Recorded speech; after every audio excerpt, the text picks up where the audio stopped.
बिस्मिल्लाहिर्रहमानिर्रहीम। अस्सलाम वालेकुम। 6th क्लास बेटे उर्दू की बुक खोल लें। तो हम पढ़ रहे थे मलका कौसार मरी। आज हम उसकी मश्क करेंगे, सवालात के मुख्तसर जवाबात देंगे और अलिफ बे जीम आज हम 4 सवालात के जवाबात लिखेंगे। चलिए आइए मेरे साथ करते हैं जी। पहला सवाल है, मरी में किन महीनों में शदीद सर्दी पड़ती है?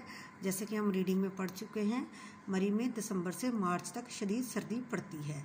अगला सवाल है, रावलपिंडी से मरी कितनी मुसाफत पर वाक़ है?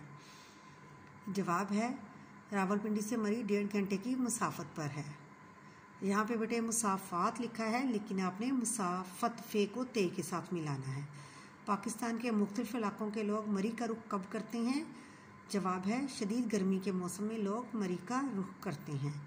अगला सवाल है, आखिरी सवाल, मरी समंदर की सतह से कितनी बुलंदी पर वाक़या है? मरी समंदर की सतह से तकरीबन 7,500 फीट बुलंदी पर वाक़या है। ठीक है जी, अल्लाह हाफिज़।